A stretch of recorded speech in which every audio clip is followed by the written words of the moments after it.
चलिए, तो आज हम लोग पढ़ेंगे, क्या पढ़ेंगे अपन? विद्युत, हाँ, मानक हाइड्रोजन इलेक्ट्रोड। ठीक है, तो ये चैप्टर नंबर 3 ही चल रहा है अपना विद्युत रसायन, जिसमें आज का टॉपिक है मानक हाइड्रोजन इलेक्ट्रोड। ठीक है, और इसको इंग्लिश में बोलते हैं स्टैंडर्ड हाइड्रोजन इलेक्ट्रोड, इसलिए इसको शी नाम से भी जानते हैं, S.H.E। ठीक है, इससे पहले आप लोग को मालूम होगा बेटा, हम लोग इससे पहले वाले टॉपिक में क्या पढ़े थे? विद्युत रासायनिक अभिक्रिया पढ़े थे। विद्युत रासायनिक अभिक्रिया पढ़े हैं ना, वो उससे ही बेस्ड ऑन है, मतलब वो जो पढ़े हैं उसमें अपन ने क्या क्या पढ़ा था? ऑक्सीकरण की अभिक्रिया क्या होती है, अपचयन की अभिक्रिया क्या होती है, पढ़ा था ना। तो यहाँ पर अपने को इसमें भी सेम देखना है। अब इसमें मानक हाइड्रोजन इलेक्ट्रोड, मतलब यहाँ पर हाइड्रोजन, ये इसमें आप क्या देखेंगे, यहाँ जो इलेक्ट्रोड रहता है वो किसका है? प्लेटिनम का। किसका है? प्लेटिनम का। तो ये तार के जैसे मैंने बताया है, ये क्या है? पीटी या प्लेटिनम तार।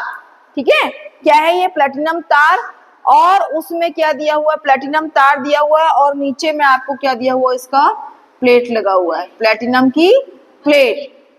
पढ़ के आने बोली थी मैं आप लोगों को, प्लेटिनम का तार और ये पीटी प्लेट, या आप बोल लो, क्या बोलोगे इसको? पट्टी बोल लो, या प्लेटिनम, ये क्या है? प्लेटिनम तार।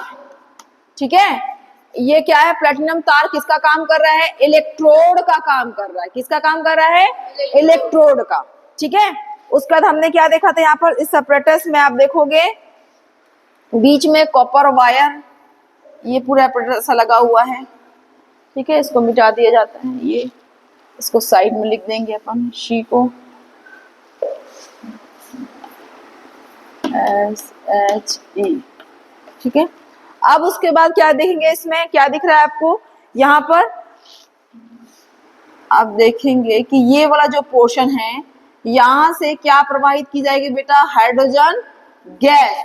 और वो कैसे होगी हाइड्रोजन गैस? शुद्ध हाइड्रोजन गैस इसमें से प्रवाहित की जाएगी।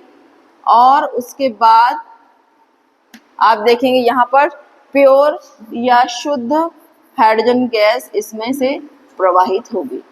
अब क्या होगा इसमें? आप देखोगे कि, और ये विलयन क्या होगा बेटा? इसमें क्या है? क्या दिया हुआ इसमें? HCl। कितनी सांद्रता वाला?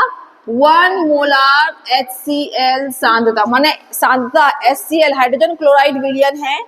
ठीक है, दो ही चीज समझना है अपने को कि ये जो तार जो है, जो इलेक्ट्रोड है, वो किस धातु का बना है? प्लेटिनम। याद रहेगा, जो इलेक्ट्रोड है वो किसका बना है? प्लेटिनम का। उसके बाद नीचे में प्लेटिनम प्लेट है। ठीक है, कोटेड प्लेटिनम प्लेट है। और ये पूरा इलेक्ट्रोड किस में डूबा हुआ बेटा? 1 मोलर सांद्रता वाले HCl विलयन में डूबा हुआ है। ठीक है, इतना समझ में आया? अब उसके बाद आप देखेंगे यहाँ पर जो है शुद्ध हाइड्रोजन गैस को, यहाँ पर जो हाइड्रोजन गैस प्रोवाइड की जा रही है वो शुद्ध हाइड्रोजन गैस है। और उसका दाब कितना है? क्या दिया हुआ? 1 वायुमंडलीय दाब। तो यहाँ पर जो पॉइंट आपको लिखना है वो लिखना है कि 1 वायुमंडलीय जो दाब है, 1 वायुमंडलीय दाब इतने प्रेशर में क्या कर रहा है? इतने प्रेशर वाला शुद्ध हाइड्रोजन गैस को इस नली से इंसर्ट किया जाता है, माने अंदर किया जाता है। क्लियर है इतना पोर्शन? ठीक है, उसके बाद आप देखेंगे कि सेल में, जब सेल में इलेक्ट्रोड एनोड के रूप में, मतलब यहाँ पर जो इलेक्ट्रोड आप देख रहे हो ना बेटा, प्लेटिनम इलेक्ट्रोड, वो दोनों की तरह कार्य करता है। माने यहाँ पर एक बार इसमें ऑक्सीकरण अभिक्रिया होगी और एक बार उसमें अपचयन की अभिक्रिया होगी। समझ में आया? इससे पहले जो हम पढ़े थे विद्युत रासायनिक सेल, उसमें क्या था? 2 आधे आधे सेल थे। याद है? तुम तो आए थे, नहीं आए थे? तुम लोग आए थे? हाँ, तो क्या था? 2 आधे आधे सेल थे। तो आधा सेल में ऑक्सीकरण की अभिक्रिया होती है और दूसरे वाले सेल में अपचयन की अभिक्रिया होती है। ऐसा हुआ था। बट ये वाले में क्या होगा? मानक हाइड्रोजन इलेक्ट्रोड में इसी सेल के अंदर एक बार जो इलेक्ट्रोड है उसमें ऑक्सीकरण की अभिक्रिया होगी और एक बार उसमें क्या होगा? अपचयन की अभिक्रिया होगी। ठीक है, तो इसमें आप देखेंगे ऑक्सीकरण अपचयन की अभिक्रिया कैसे हो रही है, वो ही इसमें मेन चीज आपको देखना है। ठीक है ना? तो चलिए देखते हैं इसमें ऑक्सीकरण अपचयन की अभिक्रिया क्या हो रही है। तो मेन जो चीज है ना इसमें, उसमें आपको यही मेंशन करना है कि जब इलेक्ट्रोड में ऑक्सीकरण की अभिक्रिया होगी तब क्या होगा। ठीक है, तो एक केस होगा जिसमें ऑक्सीडेशन जब सेल में ऑक्सीडेशन होगा। ठीक है, सेल में जब क्या होगा, दो टाइप की अभिक्रिया होगी सेल में, एक बार ऑक्सीडेशन माने ऑक्सीकरण और एक बार अपचयन मतलब रिडक्शन। इंग्लिश हिंदी दोनों याद रखिए। ओके, तो ऑक्सीकरण जो होगा तो किसका ऑक्सीकरण होगा बेटा, हाइड्रोजन गैस का ही होगा। तो जब ये शुद्ध हाइड्रोजन गैस को इस प्लेटिनम तार से प्रवाहित किया जाता है और जब इसमें क्या हो जाएगा, जब इसमें ऑक्सीकरण की अभिक्रिया होगी तो हाइड्रोजन गैस जो है जिसको अपन H2 बोल रहे हैं, वो जब इसमें बेटा ऑक्सीडेशन की प्रोसेस होगी, फर्स्ट केस जिसको अपन बोल रहे हैं, तो इसमें जो हाइड्रोजन है वो किस में कन्वर्ट हो जाएगा बेटा, हाइड्रोजन आयन में।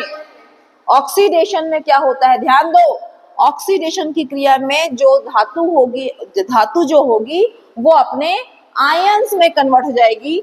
और यहाँ पर देखोगे आयंस में कन्वर्ट हुआ है तो सामने में दो हाइड्रोजन है, दो धन आयन बन गए। ठीक है, तो मतलब इलेक्ट्रॉन कितना निकलेगा बेटा, 2 इलेक्ट्रॉन निकलेगा। दो हाइड्रोजन है, एक हाइड्रोजन के पास 1 इलेक्ट्रॉन, दो हाइड्रोजन के पास 2 इलेक्ट्रॉन, तो दोनों इलेक्ट्रॉन जो दोनों हाइड्रोजन है वो अपने आयन में कन्वर्ट हो गए। क्यों हो गए, क्योंकि यहाँ से 2 इलेक्ट्रॉन मुक्त हो गए। समझ में आई बात। तो आपको यहाँ पर याद क्या रखना है कि हाइड्रोजन किस में कन्वर्ट हो गया, अपने आयंस में कन्वर्ट हो रहा है। और ये पूरी की पूरी प्रोसेस जब होगी तो ये कहाँ होगी बेटा, एनोड। कहाँ होगी ये प्रोसेस, एनोड में, याद रहेगा। या आप ऐसा भी लिख सकते हो, ऑक्सीडेशन कहाँ हो रहा है, एनोड में हो रहा है, ऐसा आपको ये याद रखना है। ये दोनों चीजें काम आएंगी। जो अपन इससे पहले वाला रासायनिक अभिक्रिया पढ़े थे, विद्युत रासायनिक सेल, तब भी वहां पर सेम यही प्रोसेस हो रहा था कि एनोड में ऑक्सीकरण हो रहा था। और ऑक्सीकरण में क्या होता है, ऑक्सीकरण की अभिक्रिया में जो धातु होगा उसका क्या होगा, ऑक्सीडेशन होगा। और ऑक्सीडेशन का मतलब ये होता है कि वो इलेक्ट्रॉन त्याग कर धन आयन बनाएगा। और ये पूरी प्रोसेस जहां होती है ऑक्सीडेशन की प्रोसेस, उसको बोलते हैं एनोड। ठीक है, समझ में आया। अब नेक्स्ट जो होता है बी सिचुएशन, सेकेंड सिचुएशन, जब क्या हो, रिडक्शन हो। रिडक्शन मतलब क्या होता है बेटा, अपचयन। रिडक्शन माने अपचयन, हिंदी इंग्लिश दोनों देख लेंगे। और ये होगा कैथोड में, किसमें होगा, कैथोड में। जब यहाँ पर अपचयन की अभिक्रिया होगी तो अपचयन में क्या होता है कि जो अपचयन वाले सिचुएशन में क्या होगा कि जो इलेक्ट्रोड होगा वो इलेक्ट्रॉन ग्रहण करेगा। क्या करेगा, ग्रहण करेगा। तो जब ग्रहण करने वाली सिचुएशन होगी तो इसी केमिकल रिएक्शन को उल्टा लिखोगे। उल्टा मतलब पहले हाइड्रोजन लिखे थे और ये ऑक्सीडेशन एनोड, फिर ये ऐसा आयन में कन्वर्ट होगा। अब इसको उल्टा लिखोगे, मतलब यहाँ से इसको आप रिएक्टेंट वाला पोर्शन बना दोगे। तो क्या होगा, 2 हाइड्रोजन आयन जब क्या करेंगे, 2 इलेक्ट्रॉन को ग्रहण करेंगे तो क्या बनाएंगे, वो H2 गैस का फॉर्म होगा। समझ में आई बात। तो इस तरीके से आपको क्या करना है, यहाँ पर क्या हो गया बेटा, कुछ प्रॉब्लम है कुछ आवाज तो क्यों लेके आए उसको, है किसने बोला लेके आने के लिए, मोबाइल लेके क्यों आए हो मोबाइल, दिखाओ मोबाइल मेरे को दो। तुम तो एकदम सो उठ के स्कूल आते हो, ऊपर से मोबाइल लेके दो। स्कूल में मोबाइल आने किसने कहा है। तो बेटा नानी हॉस्पिटल में है तो मोबाइल को आप स्टाफ रूम में जमा करवा दीजिए, तो फोन आएगा तो हम बताएंगे फोन आएगा करके। और घर में कोई नहीं है, पापा नहीं है, तो बताना चाहिए कि मैडम मोबाइल लेके, मोबाइल रख के बैठना नहीं है स्कूल में।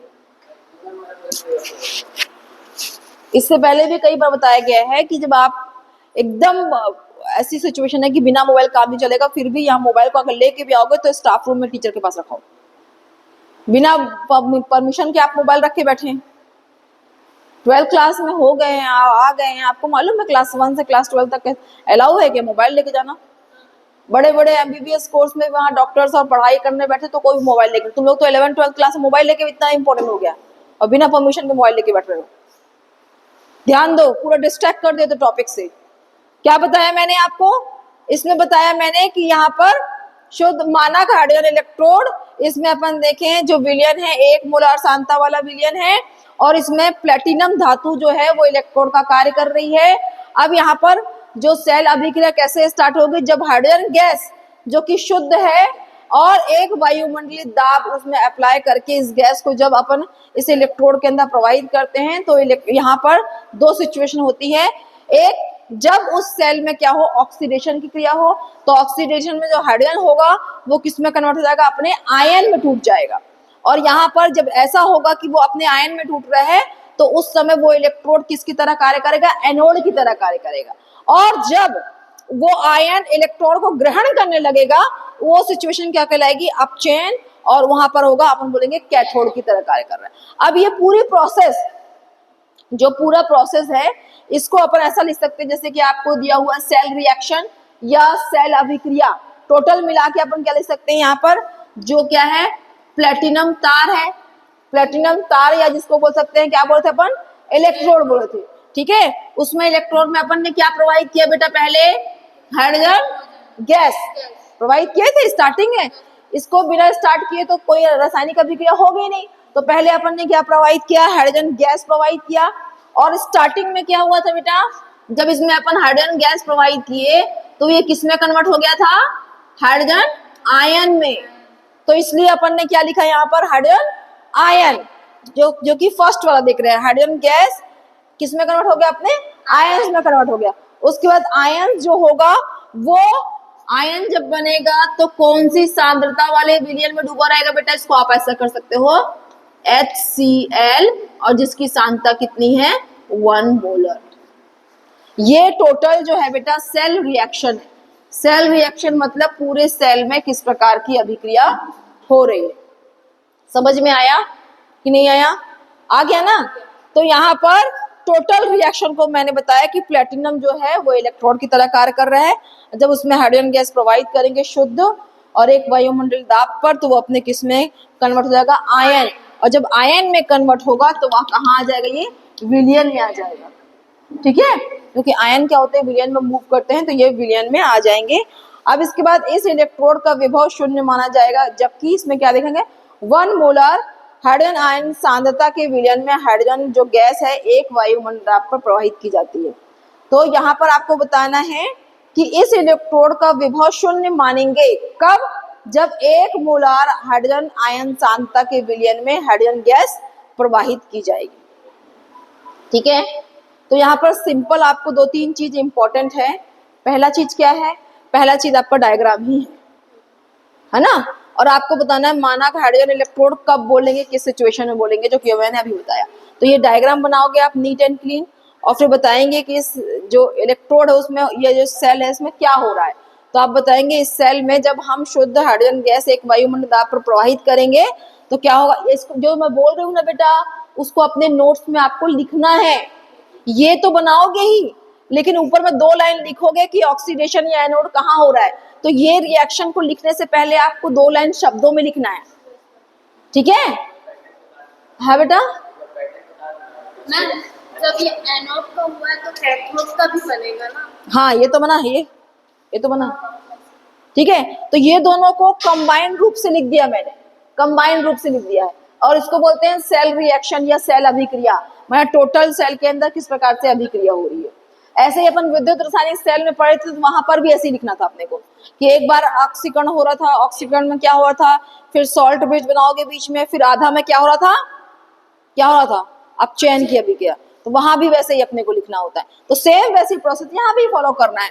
तो आपको पहले मानक हाइड्रोजन इलेक्ट्रोड क्या होता है, उसमें क्या क्या चीज है, ये क्या है, एक पात्र है, पात्र के अंदर किस धातु का इलेक्ट्रोड बना हुआ है, ठीक है, ये क्या है बताओगे आप, ऐसा पूरा एक्सप्लेन करना है शब्दों में। अभी मैंने क्या किया, ओरल में बोलते जा रही हूँ, वही चीजों को आपको शब्दों में लिखना है। कभी भी कोई भी आंसर जो होगा ना बेटा, अब डायग्राम से स्टार्ट नहीं करेंगे। आप क्या करेंगे, डायग्राम से आंसर स्टार्ट नहीं करेंगे, पहले इसके बारे में 2 लाइन आप लिखोगे कि मानक हाइड्रोजन इलेक्ट्रोड क्या होता है। ठीक है, तो यहाँ पर मानक हाइड्रोजन इलेक्ट्रोड क्या होता है, इसकी परिभाषा के रूप में यहाँ पर आप लिख सकते हैं कि 298 केल्विन पर जब एक इलेक्ट्रोड को उसके आयन की 1 मोलार सांद्रता वाले विलयन में डुबोया जाता है तो उत्पन्न इलेक्ट्रोड जो होगा, इलेक्ट्रोड जो विभव होगा उसको बोलेंगे मानक इलेक्ट्रोड विभव। समझ में आया क्या बोली मैंने? फिर से रिपीट कर रही हूँ। क्या बताया गया इसमें कि टेम्परेचर दिया हुआ कितना दिया है, 298 केल्विन। कितना केल्विन? 298 केल्विन ताप पर जब एक इलेक्ट्रोड को, जैसे कि मैंने यहाँ पर एक इलेक्ट्रोड लिया प्लेटिनम इलेक्ट्रोड को, ठीक है, जब एक इलेक्ट्रोड को उसके आयन की, उसके आयन मतलब हाइड्रोजन गैस को उसके ही आयन वाले उसमें विलयन में डुबोया गया है, वैसे ही हुआ ना। हाइड्रोजन जो यहाँ पर प्लेटिनम है उसको उसके आयन वाले विलयन में डुबोया गया है, तो यहाँ पर बताया गया है कि उसके 1 मोलार, जो उसके आयनों की 1 मोलार सांद्रता वाले विलयन में डुबाया जाता है तो उत्पन्न इलेक्ट्रोड जो विभव होता है उसको क्या बोलते हैं? मानक हाइड्रोजन इलेक्ट्रोड। ये परिभाषा से आप अपना आंसर स्टार्ट करोगे कि मानक हाइड्रोजन इलेक्ट्रोड किसे कहते हैं। ठीक है, 2 लाइन की परिभाषा लिखोगे पहले। हर बार आंसर में आपको यही पैटर्न फॉलो करना पड़ता है कि पहले क्या लिखोगे बेटा? उसकी परिभाषा या उसके बारे में इंट्रोडक्शन पार्ट, पहले यहीं से स्टार्ट करना होता है, परिभाषा से। आंसर देखो, मैंने आपको पहले ही बताया कि 12th क्लास में पहुंच गए या बोर्ड एग्जामिनेशन वाले क्या करते हैं, या सभी ऐसा ही करो, प्रैक्टिस ही वैसी करो ताकि आपको ऐसा टेंशन ना हो कि बोर्ड एग्जाम है कि ना हो। आप कभी भी आंसर जब लिखोगे तो पहले उस क्वेश्चन के टॉपिक, जो मेन टॉपिक है उसके बारे में 2 लाइन लिखोगे, चाहे उसके बारे में 2 लाइन बोलो चाहे उसकी परिभाषा बोलो। तो आप पहले परिभाषा के फॉर्म में लिखोगे कि मानक हाइड्रोजन इलेक्ट्रोड किसे कहते हैं। फिर सेकंड में क्या बोलोगे, क्या बनाएंगे आप? उसका चित्र बनाओगे, ठीक है, डायग्राम बनाओगे, चित्र बनाओगे, या आप बोल सकते हो चित्र बनाने के साथ साथ चित्र को एक्सप्लेन भी करोगे। चित्र को एक्सप्लेन भी करना पड़ेगा, मतलब इसके बताएंगे कि ये क्या है, फिर किसका तार है, फिर कौन से विलयन में डूबा हुआ, ये पूरा बताओगे। तो चित्र के साथ उसका एक्सप्लेनेशन भी करोगे, ठीक है। उसके बाद थर्ड वाले स्टेप में क्या करोगे कि इसमें क्या अभिक्रिया हो रही है, किस प्रकार की रिएक्शन या जो अभिक्रिया हो रही है, अभिक्रिया के बारे में बताओगे। तो अभिक्रिया में क्या लिखोगे बेटा? अभिक्रिया में लिखोगे कि कहाँ पर ऑक्सीडेशन हो रहा है और कहाँ पर अपचयन या रिडक्शन हो रहा है। तो ऐसा आपको क्या करना है, पूरी अभिक्रिया के बारे में लिखना है, ठीक है। तो पहला परिभाषा, दूसरा चित्र, चित्र के साथ आप उसका पूरा एक्सप्लेन करोगे, नामांकित चित्र बनाना है कि कहाँ क्या चीज है। उसके बाद थर्ड में आप क्या करोगे कि ये जो चित्र बना है या मानक हाइड्रोजन इलेक्ट्रोड विभव का डायग्राम बनाए हो, मानक हाइड्रोजन इलेक्ट्रोड, इसका जो डायग्राम बनाए हैं उसमें किस प्रकार की अभिक्रिया हो रही है उसको आप एक्सप्लेन करोगे कि ऑक्सीडेशन कहाँ हो रहा है, अपचयन कैसे हो रहा है, और ये दोनों रिएक्शन। और उसके बाद ये जो डायग्राम बनाओगे ना बेटा, ध्यान दो, ये जब डायग्राम बनाएंगे तो उसके नीचे ये पूरा सेल का अभिक्रिया, मतलब कंप्लीट जो है ये रिएक्शन है, और ये हमने उस कंप्लीट रिएक्शन का 2 पार्ट में डिवाइड किया है कि मतलब एक बार ऑक्सीकरण होता है, एक बार अपचयन होता है। समझ में आया? क्लियर है? तो ये हो गया मानक हाइड्रोजन इलेक्ट्रोड के बारे में विथ डायग्राम। इसको आप क्या करेंगे, अच्छे से पढ़ के याद करके घर में प्रैक्टिस करिए। और इससे पहले भी जो मैंने समझाया है विद्युत रासायनिक सेल, तो जो नहीं आए थे वो आप जो है मेरे उसमें जाकर देख लीजिए, या आप अपने क्लास में भी पूछ सकते हो जो आए हैं कि क्या पढ़ाया गया था, पहले एक बार पढ़ लो। अभी इसको पढ़े ना आप लोग तो उसमें भी वैसे ही, एक बार ऑक्सीकरण एक बार अपचयन। तो आपको समझना ऑक्सीकरण कौन से वाले सेल में हो रहा है, ऑक्सीकरण में कौन सा धातु किस प्रकार के आयन में कन्वर्ट हो रहा है, वही देखना है। जिंक धातु उसमें जिंक आयन में कन्वर्ट, देख लेना, आप उसको पढ़ लेना, और नहीं समझ में आएगा तो आप में से पूछ लेंगे, ठीक है। तो आज की क्लास में इसको टॉपिक को कर लेंगे अच्छे से, देन नेक्स्ट में अपन नेक्स्ट टॉपिक पढ़ेंगे। ओके, क्लियर है ना सबको? और यदि समझ में नहीं आएगा तो मेरे से पूछ सकते हो बेटा, है ना। ओके, चलिए ठीक।